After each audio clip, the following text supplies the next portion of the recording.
Slovenija bo otrokom začasno zaščito omogočila brezplačno obiskovanje vrtca, osnovne šole in srednje šole. V Sloveniji je predšolska vzgoja organizirana v javnih vrtcih in pa v zasebnih vrtcih. Vrtec je namenjen otrokom od 11. meseca starosti do obveznega vstopa v osnovno šolo, kar je običajno, ko otrok dopolni 6 let ali pa lahko tudi leto dni kasneje. Vrtci so odprti od ponedeljka do petka, možna pa je vključitev otrok v različne programe. Obstajajo dopoldanski vrtci, izmenični programi v vrtcih in pa popoldanski programi. Popoldanski programi so se izoblikovali iz potrebe staršev, ki imajo popoldanske in pa nočne izmene, tako da so ti programi odprti tudi do 9. ure. Vpis otroka v vrtec ni obvezen, odločitev o tem sprejemajo starši sami. V vrtec lahko otroka kadarkoli vpišete med letom, o tem, kdaj bo otrok sprejet v vrtec in v kater vrtec bo sprejet, pa boste obveščeni pisno po pošti. Vpis otroka v vrtec ni vezan na občino, v kateri ima otrok stalno ali začasno prebivališče. Vrtci so na splošno dobri in zanesljivi, zato ste lahko mirni, da bo za vaše najmlajše ustrezno poskrbljeno. Za javne vrtce so večinoma odgovorne občine. Obstajajo pa tudi zasebni vrtci. Mnogo otrok iz Ukrajine je že vključeni v vrtce. Če ste si že uredili žepnino in denarno pomoč, boste lahko vpisali v vrtec brezplačno. Predložiti morate odločbo o dodeljeni denarni pomoči ali potrdilo, da prejemate žepnino. Če žepnine ali denarne pomoči nimate, kar delate, ste lahko še vedno upravičeni do znižanja cene ali celo brezplačnega vrtca. Oddati morate vlogo na Centru za socialno delo v kraju, kjer prebivate in tako zaprosite za znižano plačo vrtca. Starši morajo pred vključitvijo otroka v vrtec predložiti potrdilo pediatra o zdravstvenem stanju otroka, iz katerega je razvidno, da je otrok cepljen proti ošpicam, mumpsu in rdečkam. Cepljenje je vključeno v obseg zdravstvenega varstva, ki pripada otroka. Otroku se lahko v vrtcu omogoči tudi prilagojeno prehrano. Najobičajneje to starši uredijo s pomočjo zdravniškega potrdila, ki velja v bistvu do preklica, lahko pa se z vrtci glede specifik prehrane dogovorite tudi osebno.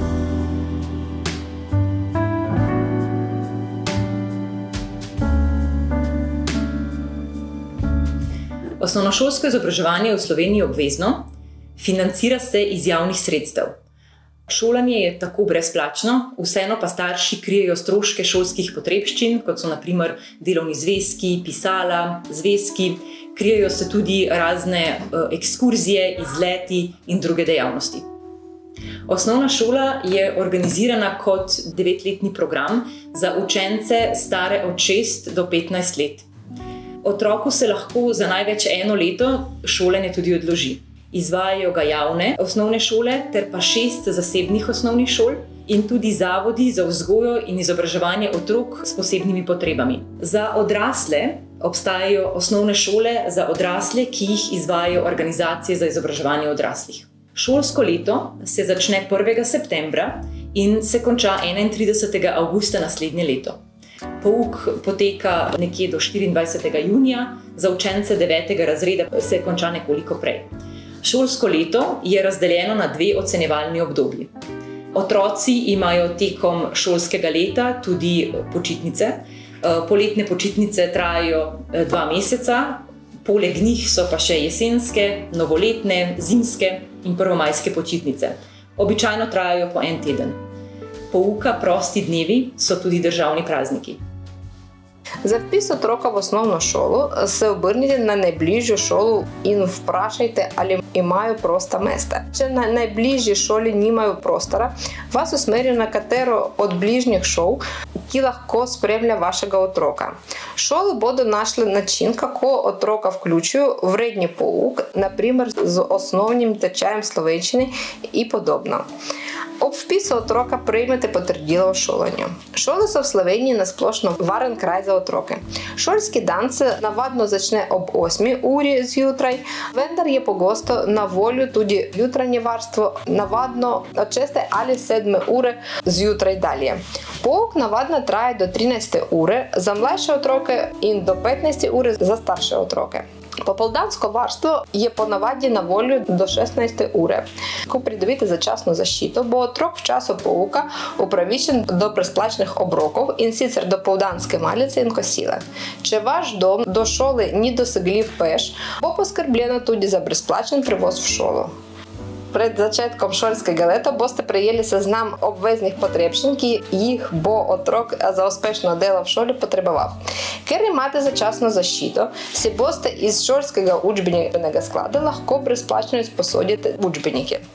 Verjetno bodo šole otrokom z začasno zaščito na začetku nekoliko prilagodili učni proces za lažje privajanje na slovenski izobraževalni sistem in šolanje v slovenskem jeziku. O tem se bomo v šoli z vami dogovarjali sproti. Za več informacij se obrnite direktno na njih. Pomembno je, da ste v šoli v stiku skozi celo leto. Organizirajo roditeljske sestanke ter pogovorne ure.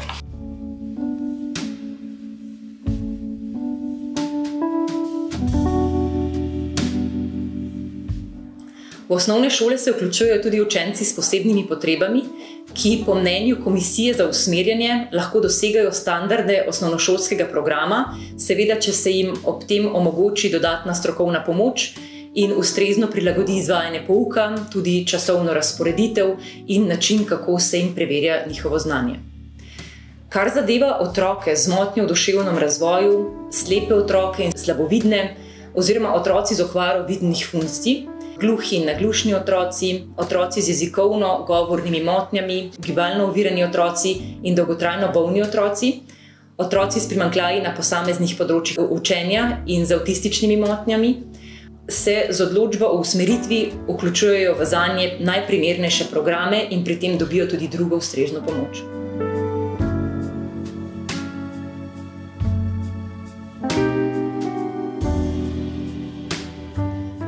Če se starši odločijo, lahko svojega otroka izobražujejo tudi na domu. V tem primeru morajo najkasneje do začetka šolskega leta o izobraževanju na domu pisno obvestiti osnovno šolo, na katero je otrok vpisan. Med šolskim letom pravice do izobraževanja na domu ne morejo uveljavljati. Tak učenec ne more obiskovati pouka, niti občasno ne. Lahko pa se seveda ta status izobraževanja na domu prekine in se otrok vključi v redno šolanje. Otroci, ki se izobražujejo na domu, ob koncu šolskega leta opravljajo tudi preverjanje znanja pred izpitno komisijo, ki potem oceni njihove znanje iz določenih predmetov. V javnih šolah ni dovoljeno izvajati verouka ali pa konfesionalnega pouka religije s ciljem vzgajati za to religijo in verskih obredov. Po Ustavi Republike Slovenije so verske skupnosti in država ločene.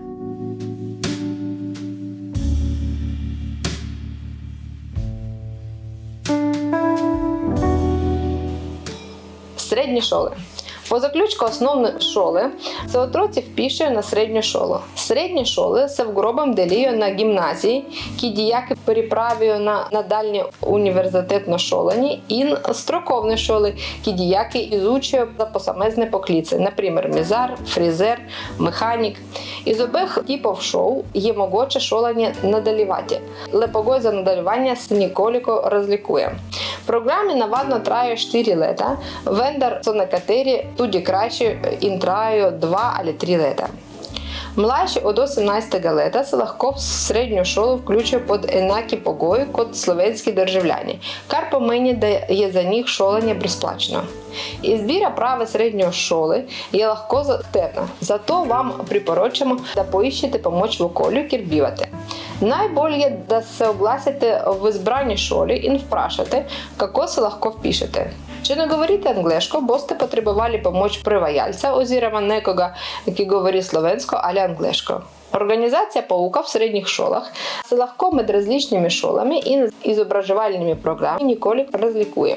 Včasih, na primer, srednje šole del izobraževalnega procesa izvajajo tudi v popoldanskem času.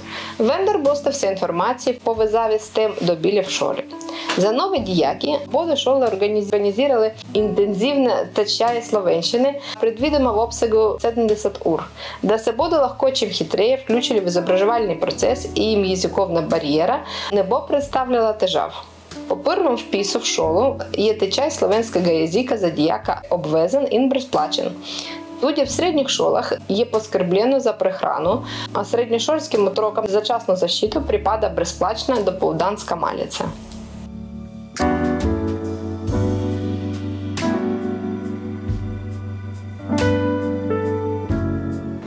Po uspešnem zaključku srednješolskega izobraževanja imate možnost študija. Študije izvajajo Univerze v Ljubljani, Mariboru, na Primorskem, Novi Gorici in še mnogi drugi izobraževalni zavodi. Nekateri programi so bolj strokovno-praktično naravnani, ti trajajo 2 leti. Drugi trajajo 3 leta, to je dodiplomska stopnja, nato pa lahko nadaljujete s podiplomskim študijem, ki navadno traja 2 leti, da pridobite magisterij, doktorat, ki je bolj raziskovalno naravnan, pa traja 3 oziroma 4 leta. Za več informacij glede vpisa, izvajanja programov in možnosti financiranja se obrnite direktno na ustanovo, ki vas zanima. Za vpis v visoko šolstvo se prijavljate v posebej razpisanih rokih za osebe za začasno zaščito. Prijava za vpis se odda preko portala EVŠ.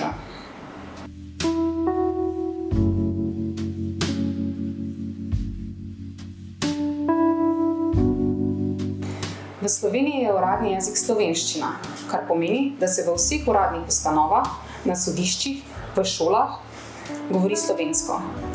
Ob meji, kjer živijo tudi pripadniki madžarske in italijanske narodne manjšine, sta uradni jezik tudi madžarščina in italijanščina. Učenje slovenščine vam ne bi smelo povzročati velikih težav, saj oba jezika, slovenščina in ukrajinščina, sodita v skupino slovanskih jezikov, ki so si med seboj podobni. Zelo priročno je učenje slovenščine z uporabo spletnih virov. Center za slovenščino kot drugi in tuji jezik nudi osnovne tečaje slovenskega jezika v več jezikih, tudi v ruščini. Tečaj je brezplačen, je pa potrebna registracija na www.sloonline.si. Ko pridobite status začasne zaščite, se lahko za tečaj slovenščine obrnete tudi na Zavod za zaposlovanje, ki vam nudi 2 vrsti tečaja slovenskega jezika. 50-urni tečaj uporabne slovenščine za ukrajinsko govoreče, gre za začetno učenje slovenščine za uporabo v vsakdanjem življenju, namenjeno brezposelnim osebam, in pa 120 do 180-urni tečaj slovenskega jezika na vstopni ravni A1, ki vključuje tudi opravljanje izpita. Z opravljenim izpitom pridobite potrdilo o znanju slovenščine, ki ga lahko uporabite pri iskanju zaposlitve. Upravičeni ste tudi do 180-urnega tečaja slovenskega jezika, za katerega na pristojni upravni enoti, na območju, kjer prebivate, pridobite potrdilo za udeležbo na tečaju, s katerim se potem oglasite pri izbranem izvajalcu tečaja. Za vložitev vloge in pridobitev potrdila boste morali všteti 22,60 evra. Za osebe, ki so vključene v izobraževalni sistem, učenje slovenščine navadno organizirajo izobraževalne ustanove, zato se za dodatne informacije lahko obrnete na njih. Z veljavnim potrdilom za udeležbo na tečaju slovenskega jezika se obrnete na izvajalca, ki bo pripravil in organiziral skupine, kamor vas bodo lahko vključili. Navedene lokacije predstavljajo samo nabor krajev, kjer se tečaji lahko organizirajo, vkolikor izvajalec zbere dovolj kandidatov. Tečaje izvajajo različni centri za izobraževanje, izvajajo jih tudi andragoški zavodi in pa ljudske univerze. Izvajajo se v krajih, kot so Ljubljana, Domžale, Grosuplje, Vrhnika in Kamnik, Maribor, Ptuj, Slovenska Bistrica, Celje, Zagorje, Trbovlje in Slovenske Konjice, prav tako v Kranju, na Jesenicah in v Škofji Loki, v Kopru, Izoli, Piranu, Sežani in Novi Gorici, v Ajdovščini, Postojni, Idriji in Tolminu, v Šoštanju, Velenju in Žalcu, v Slovenj Gradcu, Ravne na Koroškem, v Novem mestu, Trebnjem in Kočevju in v Krškem. Morda še v kakšnem drugem kraju, ki smo ga izpustili, vendar to lahko vidite na spletni strani, kjer so objavljeni izvajalci tečaja slovenskega jezika.